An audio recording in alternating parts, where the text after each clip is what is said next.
Hi guys, I am from Namo Postal Academy. Namo Postal Academy வந்து இந்த வீடியோவில் நம்ம என்ன பார்க்க போகிறோம் அப்படின்ட்டு பார்த்தீங்கன்னா ஜன் சுரக்ஷா ஸ்கீம்ஸ். ஜன் சுரக்ஷா ஸ்கீம்ஸ் இதில் என்னென்ன ஸ்கீம்ஸ் இருக்குது, எப்போ இன்ட்ரடியூஸ் பண்ணாங்க, அந்த ஸ்கீம்ஸை பற்றின டீட்டெயில்ஸை இப்போ பார்க்க போகிறோம். இந்த Jan Suraksha schemes were launched by Prime Minister Shri Narendra Modi in Calcutta on 9th May 2015. இந்த ஸ்கீம் ஜன் சுரக்ஷா ஸ்கீம்ஸை நரேந்திர மோடி பிரைம் மினிஸ்டர் எப்போ இன்ட்ரடியூஸ் பண்ணார் அப்படின்னு பார்த்தீங்கன்னா 9th May 2015 கல்கத்தாவில் இன்ட்ரடியூஸ் பண்ணார். இதில் இந்த ஜன் சுரக்ஷா ஸ்கீம்ஸ் கீழே 3 ஸ்கீமை இன்ட்ரடியூஸ் பண்ணார். ஃபர்ஸ்ட் ஒன் பிரதான் மந்திரி ஜீவன் ஜோதி பீமா யோஜனா PMJJBY.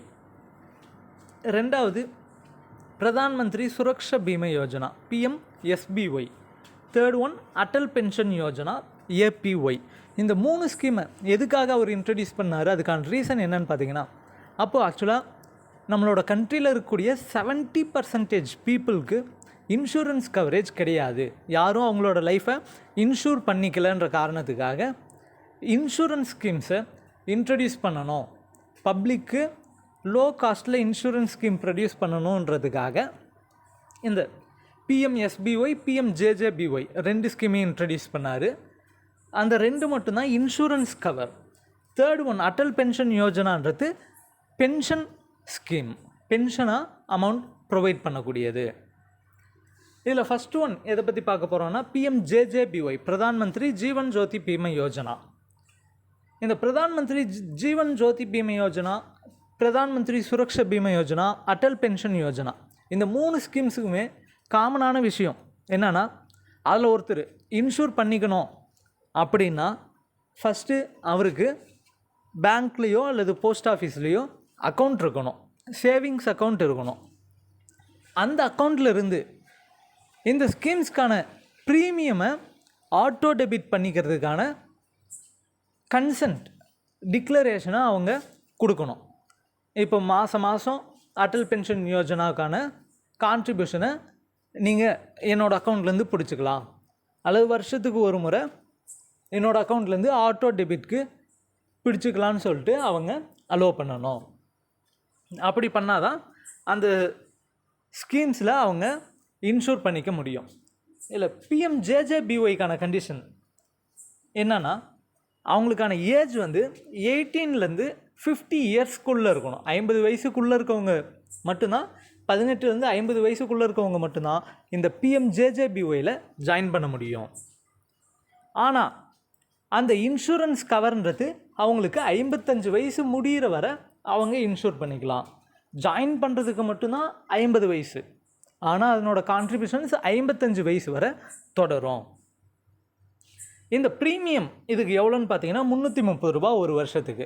அந்த ஒரு வருஷன்றது எந்த பீரியடை மென்ஷன் பண்ணுது அப்படின்னு பார்த்தீங்கன்னா 1 ஜூன்லேருந்து 31 மே. இந்த Jan Suraksha scheme PMJJBY PMSBY இந்த 2 ஸ்கீமுக்கு மட்டும் இதில் பெர் ஆனம் 1 இயர்ன்றது 1 ஜூன்லேருந்து 31 மே வரை. ஆட்டோமேட்டிக்காக 31 மே அன்றைக்கோ அல்லது 1 ஜூன் அடுத்த இயர்க்கான ப்ரீமியமை ஆட்டோ டெபிட் மூலமாக அக்கௌண்ட்லேருந்து எடுத்துருவோம். லைஃப் கவர் ஃபார் 1 இயர், ஒரு வருஷத்துக்கு 2 lakhs அவங்க இன்சூர், அதுதான் அமௌண்ட். ப்ரீமியம் எந்த வருஷத்துக்கு கட்டுறாங்களோ அந்த வருஷத்துக்கு amount 2 lakhs in case of death of insured for any reasons. PMSBY Suraksha Bima யோஜனான்றது ஆக்சிடென்டல் கவர். இந்த PMJJBYன்றது லைஃப் இன்சூரன்ஸ் கவர். எந்த ரீசனால் இறந்தாலும், பட் இறந்தால் மட்டும் 2 lakhs rupees அவங்களுக்கு இன்சூரன்ஸ் கவராக கொடுப்போம் நாமினிக்கு. The assurance is up to age of 55. Aadhaar would be the primary KYC for the account. Aadhaar primary KYCயாக வச்சுக்கணும் அப்படின்ட்டு சொல்கிறோம். என்ன ஏஜ் ப்ரூஃப் அவங்களுக்கு இருந்தால் போதும்.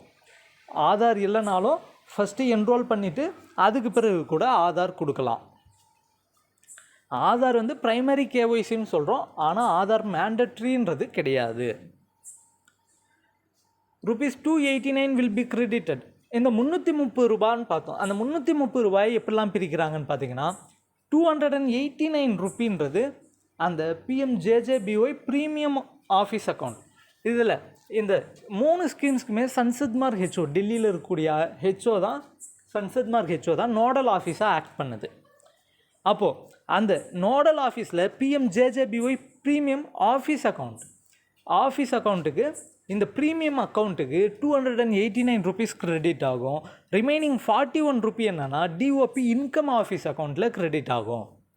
அந்த 41 ருப்பியில் 30 ருபீஸ் பார்த்திங்கன்னா இந்த எக்ஸ்பென்சஸ் டு ஏஜென்ட்ஸ், அங்கங்கே இப்போது அந்த ஃபார்மை ஃபில்லப் பண்ணி ஒருத்தர்கிட்ட பேசி அந்த ஸ்கீமில் என்ரோல் பண்ண வைக்கிறவங்கலேருந்து அந்த அப்ளிகேஷனை ப்ராசஸ் பண்ணி ஃபார்வேர்ட் பண்ணி அனுப்புகிற ஒவ்வொருத்தருக்கும் இன்சென்டிவாக 30 ருபீஸ் போயிடுது. ரீஎம்பர்ஸ்மெண்ட் ஆஃப் அட்மினிஸ்ட்ரேட்டிவ் எக்ஸ்பென்சஸ், அதே இடத்துல அட்மினிஸ்ட்ரேஷன் அந்தந்த பார்ட்டிசிபேட்டிங் பேங்காக இருந்தால் பேங்க்குக்கு அல்லது போஸ்ட் ஆஃபீஸாக இருந்தால் நம்ம டிபார்ட்மெண்ட்டுக்கு 11 ரூபா income. The date of commencement of the scheme was 1 June 2015.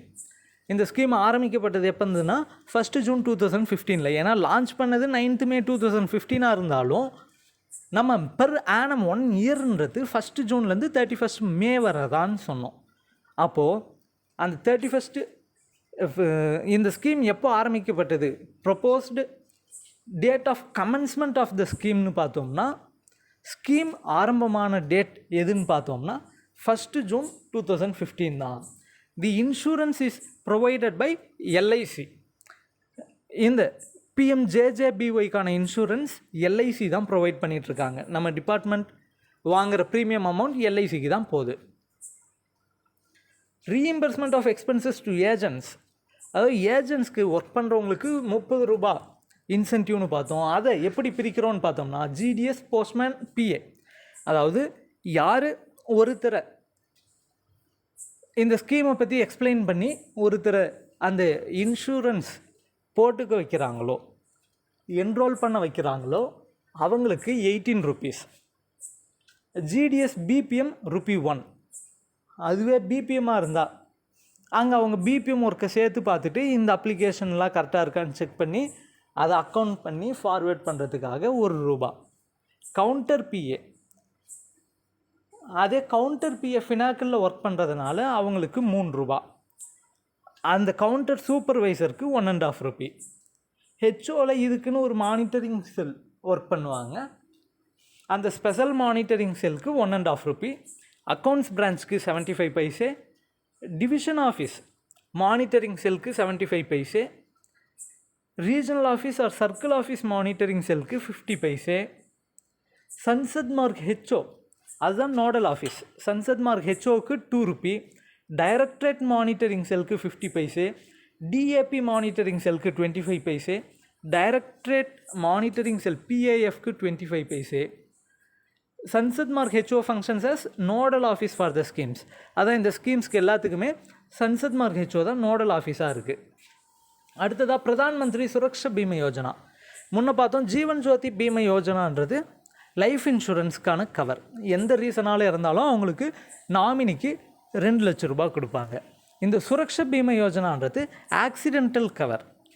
ஆக்சிடென்ட்டால் ஏதாவது ஆயிடுச்சு அப்படின்னா இதில் அமௌண்ட் 2 லட்ச ரூபா வரை கொடுப்பாங்க.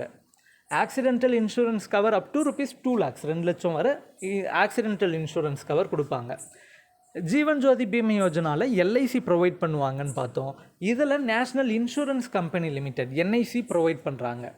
இதுக்கான ப்ரீமியம் பார்த்தீங்கன்னா ₹12 per annum. இந்த சுரக்ஷா பீமா யோஜனாவுக்கு ஒரு வருஷத்துக்கு 12 ரூபா தான். இதுலேயும் ஒரு வருஷன்றது அதே தான், 1 ஜூன்லேருந்து 31 மே வரை. ஆனால் இந்த ஸ்கீமில் ஜாயின் பண்ணுறதுக்கான ஏஜ் 18லேருந்து 70 இயர்ஸ்க்குள்ளே இருக்கவங்க யார் வேணாலும் ஜாயின் பண்ணலாம். அதே போல் அதில் பிஎம்ஜேஜேபிஒயில் 18லேருந்து 50 இயர்ஸ்க்குள்ளே இருக்கவங்க ஜாயின் பண்ணலாம். அதை கண்டினியூ பண்ணுறது 55 இயர்ஸ் வரை தான் கண்டினியூ பண்ண முடியும். அதுக்கு மேலே கண்டினியூ பண்ண முடியாதுன்னு பார்த்தோம். ஆனால் இந்த சுரக்ஷா பீமா யோஜனான்றது 70 இயர்ஸ் வரை என்ரோல் பண்ணிக்கலாம். 70 இயர்ஸ் வரை தான் அவங்க கண்டினியூ பண்ண முடியும். 70 இயர்ஸ் முடிஞ்சிருச்சு அப்படின்னா சுரக்ஷா பீமா யோஜனாவில் அவங்க கண்டினியூ பண்ண முடியாது. இதுக்கும் Sansad Marg HO functions as nodal office. Suraksha Bima யோஜனாவுக்கும் சன்சத் மார்க் ஹெச்ஓ தான் நோடல் ஆஃபீஸாக இருக்குது. இதில் Jeevan Jyoti Bima Yojana for any kind of reason இறந்துட்டாங்க அப்படின்னா 2 lakhs இன்சூரன்ஸ். இந்த ஆக்சிடென்டல் கவர்ன்றத்தில் இறந்துட்டாங்க டியூ டு ஆக்சிடெண்ட்டால் இறந்துட்டாங்க அப்படின்னா 2 lakhs கொடுப்போம். அதுவே இறக்கலை, உயிரோடு தான் இருக்காங்க, ஆனால் permanent disability ₹2 lakhs payable in case of total and irrecoverable loss of both eyes or loss of use of both hands or feet or loss of sight of one eye and loss of use of hand or foot. அதாவது permanent disability, இப்போது 2 கண்ணுமே போயிடுச்சு அல்லது 2 கை அல்லது 2 காலும் போயிடுச்சு அப்படின்னாலும் 2 lakhs கொடுப்போம் permanent டிசபிலிட்டியாக இருந்தால். அதுவே ஒரு கண்ணு மட்டும் போயிடுச்சு, கையும் காலும் போயிடுச்சு, கையோ அல்லது காலோ கூட, ஒரு கண்ணு கூட காலும் சேர்ந்து போயிடுச்சு அப்படின்னாலும் 2 lakhs கொடுப்போம். அதாவது பெர்மனன்ட் டிசபிலிட்டியாக இருந்தால் 2 lakhs கொடுப்போம். ₹1 lakh payable in case of total and irrecoverable loss of sight of one eye or loss of use of one hand or foot. அதுவே 2 கண்ணும் இல்லாமல் ஒரு கண்ணு மட்டும் போயிடுச்சு, ஒரு கை மட்டும் போயிடுச்சு அல்லது ஒரு கால் மட்டும் போயிடுச்சு அப்படின்னோம்னா, அதாவது பார்ஷியல் பெர்மனன்ட் டிசபிலிட்டியாக இருந்தது அப்படின்னோம்னா அதுக்கு 1 lakh கொடுப்போம். ₹10 will be sent to insurance company. இதில் அந்த NIC national insurance company limited யார் ப்ரொவைட் பண்ணுறாங்களோ அவங்களுக்கு ₹12 ப்ரீமியமில் ₹10 இன்சூரன்ஸ் ப்ரீமியமாக கொடுத்துடுவோம். ரிமைனிங் இருக்கிற ₹2 ₹1 அதை ப்ரொவைட் பண்ணுற ஏஜென்ட்டோட எக்ஸ்பென்சஸ், மீதி இருக்கக்கூடிய ₹1 பார்ட்டிசிபேட்டிங் பேங்க்கான ரீஇம்பர்ஸ்மெண்ட்.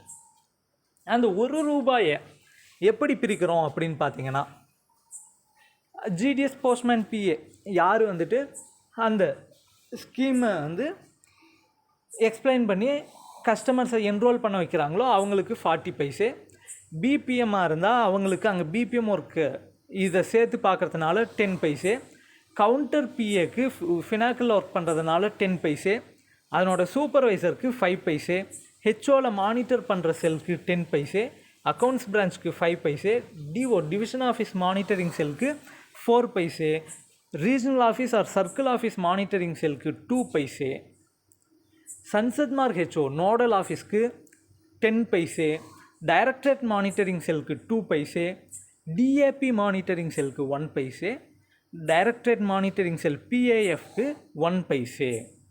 இவ்வளோ தான் சார் பிஎம் சுரக்ஷா பீமா யோஜனா. அடுத்த scheme Atal pension Yojana. Atal pension Yojana இதில் ஜாயின் பண்ணணும். ஆல்ரெடி ஸ்வவலம்பன் யோஜனா அல்லது எனி இண்டிவிஜுவல் கேன் ஸ்வவலம்பன் யோஜனான்றதும் இதே போல் தான் பென்ஷன் ஸ்கீம். அதுக்கு பதிலாக தான் இப்போ அட்டல் பென்ஷன் யோஜனான்ற ஸ்கீமை இன்ட்ரடியூஸ் பண்ணியிருக்கோன்னு சொல்லலாம். இதில் ஜாயின் பண்ணணும் அப்படின்னா அவங்களுக்கு ஏஜ் 18லேருந்து 40 வயசுக்குள்ளே இருக்கவங்க தான் ஜாயின் பண்ண முடியும். அவங்களோட 60 வயசு வரை ப்ரீமியம் இதுக்கான கான்ட்ரிபியூஷனை பே பண்ணிகிட்ருக்கணும். இந்த கான்ட்ரிபியூஷனை எப்படிலாம் பே பண்ணலான்னு பார்த்தீங்கன்னா, monthly, quarterly or half yearly. மந்த்லியும் கட்டலாம் அல்லது குவார்ட்டர்லியில் கட்டலாம் அல்லது ஆஃப் இயர்லியில் கட்டலாம், கஸ்டமர்ஸோட சாய்ஸ் தான். இதில் இன்சூரன்ஸ் பென்ஷன் ஆப்ஷன் என்னென்ன இருக்குன்னா 5 வகையாக இருக்குது. 1,000, 2,000, 3,000, 4,000 ஆர் 5,000. அவங்களுக்கான பென்ஷன் அமௌண்ட் எவ்வளோ வேணுங்கிறத அவங்களே சூஸ் பண்ணி அதுக்கு தகுந்தாற் போல் கான்ட்ரிபியூஷன் பே பண்ணிக்கலாம். 60 வயசு வரை அவங்க கான்ட்ரிபியூஷன் பே பண்ணிட்டு 60 வயசுக்கு மேலே அவங்க பென்ஷன் அமௌண்ட் வாங்குவாங்க. இந்த இதில் in addition government co contribution, இதில் அதாவது 2015-16 who join up to 31st March 2016 introduce பண்ணது 9th May 2015 இன்ட்ரடியூஸ் பண்ணாங்க. அதில் 31st March 2016 ஜாயின் பண்ணுறவங்களுக்கு மட்டும் 5 வருஷத்துக்கு கவர்மெண்ட்டே கூட ஒன்று நம்ம கட்டக்கூடிய கான்ட்ரிபியூஷனில் 50% அல்லது ஒரு வருஷத்துக்கு நம்ம எவ்வளோ கான்ட்ரிபியூஷன் கட்டுறோமோ அதில் 50% ஆஃப் கான்ட்ரிபியூஷன் அல்லது 1000 rupees ரெண்டில் எது கம்மியோ அந்த அமௌண்ட்டை 5 ஃபினான்ஷியல் இயருக்கு எப்போதுனா 2015 to 16 2019 to 20 வரை கவர்மெண்ட்டு கோ கான்ட்ரிபியூஷனாக அந்த அமௌண்ட்டை நமக்கு கொடுப்பாங்க. அந்த அமௌண்ட்டு கோ கான்ட்ரிபியூஷன் வாங்கணுன்னா அவங்க வேறு எந்த ஒரு சோசியல் செக்யூரிட்டி ஸ்கீம்லேயும் இருக்கக்கூடாது. ஃபார் எக்ஸாம்பிளுக்கு இப்போ ஆல்ரெடி பென்ஷன் ஸ்கீம் ஓல்டு பென்ஷனில் இருக்கவங்களுக்கெல்லாம் அந்த கவர்மெண்ட் கோ கான்ட்ரிபியூஷன் கிடைக்காது. அதே போல் அவங்க இன்கம் டேக்ஸ் பேயர்ஸாக இருக்கக்கூடாது. இன்கம் டேக்ஸ் பே பண்ணுறவங்களா இல்லை அப்படின்னா அவங்களுக்கு கவர்மெண்ட் கோ கான்ட்ரிபியூஷன் கிடைக்கும். GDS who are members of Service Discharge Benefit Scheme SDBS and departmental employees who are under subscribers of NPS are not eligible for government co-contribution. இந்த social security ஸ்கீம்ஸில் இந்த SDBS GDS வந்து service discharge benefit ஸ்கீமில் இருக்கவங்களுக்கும் departmental employees NPSல cover ஆகிறாங்க. New pension அதாவது national pension scheme new pension ஸ்கீம்னு சொல்லுவோம். இதில் கவர் ஆகிறாங்கன்றதுனால அவங்களுக்கும் இந்த கவர்மெண்ட்டோட கான்ட்ரிபியூஷன் கிடைக்காது. CBS post offices function as NLCC for accepting APOI subscription. இந்த APOI subscription CBS post offices எல்லா இடத்துலையும் அக்செப்ட் பண்ணுறோம். அவங்க CBS post offices அதுக்குன்னு ஒரு நேம் கொடுத்துருக்காங்க. என்னென்னா NLCC NPS லைட் கலெக்ஷன் சென்டர்ஸ்னு சொல்கிறோம். இந்த APOIக்கும் சன்சத் மார்க் HO தான் நோடல் ஆஃபீஸாக இருக்குது. இந்த ஸ்கீமில் இருக்கக்கூடிய முக்கியமான விஷயம் என்னென்னா 60 வயசு வரை அவங்க கான்ட்ரிபியூஷன் பே பண்ணுவாங்க. 60 வயசுக்கு மேலே அவங்க எவ்வளோ அமௌண்ட் சூஸ் பண்ணுறாங்களோ அந்த பென்ஷன் அமௌண்ட் அவங்களுக்கு கிடைக்கும். ஒருவேளை அவங்க இறந்துட்டாங்க அப்படின்னா அவங்களோட ஸ்பௌஸ் யாரோ அவங்களுக்கு அந்த பென்ஷன் அமௌண்ட் கிடைக்கும். அவங்களும் இறந்துட்டாங்க அப்படின்னா நாமினி யாரை போட்டிருக்காங்களோ அவங்களுக்கு ஒரு கார்பஸ் அமௌண்ட் கிடைக்கும். இல்லை இன்சென்டிவ் ஸ்ட்ரக்சர்னு பார்த்தீங்கன்னா இந்த ஸ்கீமில் என்ரோல் பண்ண வைக்கிறவங்க யார் GDSஓ போஸ்ட்மேன் ஆர் PA யாரோ அவங்களுக்கு 25 ரூபா. ஒருத்தர் APAயில் அவங்க என்ரோல் பண்ண வச்சாங்க அப்படின்னா அவங்களுக்கு 25 ரூபா இன்சென்டிவ். BPMோட அடிஷ்னல் ஒர்க்குக்காக 6 ரூபா, கவுண்டர் PA ஃபினாக்கல் ஒர்க்குக்காக 6 ரூபா, அது சூப்பர்வைசருக்கு 6 ரூபா, HO ஸ்பெஷல் மானிட்டரிங் செல்க்கு 4 ரூபா, அக்கௌண்ட்ஸ் பிரான்ச்சுக்கு 1 ரூபா, டிவிஷன் ஆஃபீஸ் மானிட்டரிங் செல்க்கு 3 ரூபா, regional office or circle office monitoring செல்க்கு 1 ரூபா, சன்சத் மார்க் HO நோடல் ஆஃபீஸ்க்கு 5 ரூபா, டைரக்டரேட் மானிட்டரிங் செல்க்கு 1 ரூபா, DAP மானிட்டரிங் செல்க்கு 1 ரூபா, டைரக்டரேட் மானிட்டரிங் செல் PAFக்கு 1 ரூபா இன்சென்டிவாக கிடைக்கும். In case of death of subscribers during pension phase, அதாவது பென்ஷன் வாங்கிட்டு இருக்கும்போது 60 வயசு வரை அவர் கான்ட்ரிபியூஷன் பண்ணுவார். 60 வயசுக்கு மேலே பென்ஷன் வாங்கிட்டு இருக்கும்போது அவர் இறந்துட்டார் அப்படின்னா அவங்களோட ஸ்பௌஸ் யாரோ அவங்களோட ஸ்பௌஸ்க்கு அந்த பென்ஷன் கிடைக்கும். ஒருவேளை அவங்க ஸ்பௌஸும் அதுக்கு பிறகு இறந்துட்டாங்க அப்படின்னா corpus amount would be returned to nominee. ஒரு அமௌண்ட் ஹியூஜ் அமௌண்ட் வந்து இருக்கும். என்னென்னா டோட்டல் கான்ட்ரிபியூஷன் ப்ளஸ் அதுக்கான இன்ட்ரெஸ்ட்டு சேர்ந்து தான் அந்த இன்ட்ரெஸ்ட்டை தான் நம்ம போனஸாக வாங்கிட்டுருப்போம். அப்படி சேரக்கூடிய அந்த கார்பஸ் அமௌண்ட்டை வந்துட்டு நாமினியாக யார் போட்டு வச்சுருக்கோமோ அவங்களுக்கு ரிட்டர்ன் பண்ணிவிடுவாங்க. In case of death of subscriber before 60 years, ஒரு வேளை 60 வயசுக்கு முன்னாடியே அந்த APOயில் என்ரோல் ஆகிட்டு இருந்தவர் இறந்துட்டார் அப்படின்னா the spouse would be given an option to continue APOI contribution till the original subscriber's age of 60 years.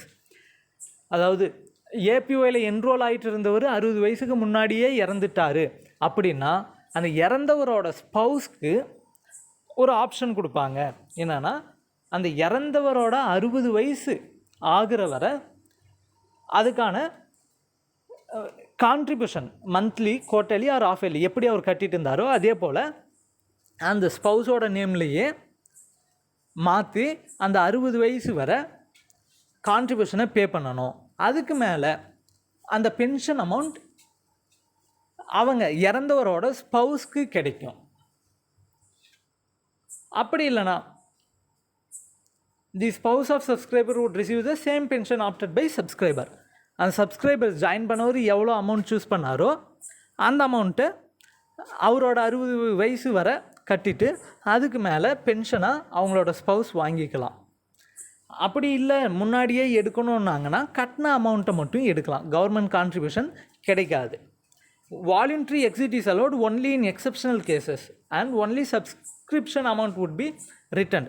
இதில் வாலண்டரி எக்ஸிட், நான் 60 வயசுக்கு முன்னாடியே எனக்கு வேண்டாம் நான் வெளியில் வரேன்னு சொன்னால் அப்படி அலோவ் பண்ணுறது கிடையாது. ஆனால் எக்ஸப்ஷனல் கேசஸில் மட்டும் அலோவ் பண்ணுவோம். ஃபார் எக்ஸாம்பிளுக்கு ஏதாவது எயில்மெண்ட், லைஃப் த்ரெட்டனிங் டிசீஸ் ஏதாவது இருக்குது அப்படின்ற சமயத்துலேயும், இந்த 60 வயசுக்கு முன்னாடியே இறந்துட்டாங்கன்ற சமயத்துலேயும் அலோவ் பண்ணுவோம். அப்படி இருக்க சமயத்தில் அவங்க எவ்வளோ அமௌண்ட் கட்டுறாங்களோ அதை மட்டும்தான் ரிட்டர்ன் பண்ணுவோம். In case balance is not maintained for APY contribution penalty will be charged. அதாவது இப்போ மந்த்லி கான்ட்ரிபியூஷனுக்கு கொடுத்துட்டேன், மாதம் என்னோடய அக்கௌண்ட்லேருந்து ஆட்டோ டெபிட் ஆகணும். ஆனால் என்னோடய அக்கௌண்ட்டில் நான் பேலன்ஸ் மெயின்டைன் பண்ணலை, அப்போ என்ன ஆகும்னு பார்த்தோம்னா அதுக்கு டிஃபால்ட் போடுவாங்க, பெனால்ட்டின்னு எக்ஸ்ட்ராவாக அமௌண்ட் வாங்குவாங்க. அது என்ன அமௌண்ட்டுன்னு பார்த்தீங்கன்னா ₹1 for contribution up to ₹100. For எக்ஸாம்பிளுக்கு ஒரு மாதத்துக்கு ₹100 உள்ளே தான் ஏபிஒய் கான்ட்ரிபியூஷன் கட்டுறோம், ஆனால் பேலன்ஸ் மெயின்டைன் பண்ணலன்ற சமயத்தில் நம்ம கட்டாமல் இருக்கிற ஒவ்வொரு மாதத்துக்கும் ப்ரீமியம் ₹100 கம்மியாக இருந்தது அப்படின்னா ஒரு மாதத்துக்கு ₹1. அதுவே ஒரு மாதத்துக்கு ₹101 ₹500 ப்ரீமியம் அமௌண்ட் கட்டுறோம் அப்படின்னா ஒரு மாதத்துக்கு ₹2. ₹501 ₹1000 கான்ட்ரிபியூஷன் ஒரு மாதத்துக்கு கட்டுறோம் அப்படின்னா அதுக்கான பெனால்ட்டி ₹5 ஒரு மாதத்துக்கும். அதுவே ₹1000 மேலே இருந்தது அப்படின்னா ஒரு மாதத்துக்கு ₹10 பெனால்ட்டியும் எக்ஸ்ட்ராவாக சார்ஜ் பண்ணுவாங்க. இஃப் கான்ட்ரிபியூஷன் ஒருவேளை அப்படியும் அவங்க கண்டினியூஸாக பே பண்ணவே இல்லை, 6 மாதத்துக்கு அவங்க பே பண்ணலை அப்படின்னா ஏபிஒய் அக்கௌண்ட் வில் பி ஃப்ரீசன், அக்கௌண்ட்டை ஃப்ரீஸ் பண்ணி வச்சுடுவாங்க. அதுவே 12 மாதத்துக்கு, ஒரு வருஷத்துக்கு அவங்க கட்டலை அப்படின்னா தி account will be deactivated, account APY அக்கௌண்ட்டை டீஆக்டிவேட் பண்ணிவிடுவாங்க. அண்ட் இஃப் நாட் பெய்ட், அதுக்கு பிறகும் அவங்க ஆக்டிவேட் பண்ணி ஃபுல் அமௌண்ட்டை கட்டலை அப்படின்னோம்னா 24 மந்த் 2 வருஷத்துக்கு கட்டவே இல்லை அப்படின்னா 24 மாதம் முடிஞ்சதுக்கு பிறகு அந்த ஏபிஒய் அக்கௌண்ட்டு பெர்மனண்ட்டாக க்ளோஸ் பண்ணிவிடுவாங்க. வேணும்னா அவங்க மீண்டும் புதுசாக என்ரோல் பண்ணிக்கலாம். எவ்வளோ தான் சார் இப்போது பிஎம்ஜேஜேபிஒய், பிஎம்எஸ்பிஒய், ஏபிஒய் ஸ்கீம்ஸை பற்றின டீட்டெயில்ஸ் இவ்வளோ தான். கண்டிப்பாக வாட்ச் பண்ணுங்கள், யூஸ்ஃபுல்லாக இருக்கும்னு நம்புகிறேன். கூட படிக்கிறவங்க யாராக இருந்தாலும் கண்டிப்பாக ஷேர் பண்ணுங்கள். தேங்க்யூ. பிடிச்சிருந்தா லைக் பண்ணுங்கள், ஷேர் பண்ணுங்கள், சப்ஸ்கிரைப் பண்ணுங்கள். தேங்க்யூ.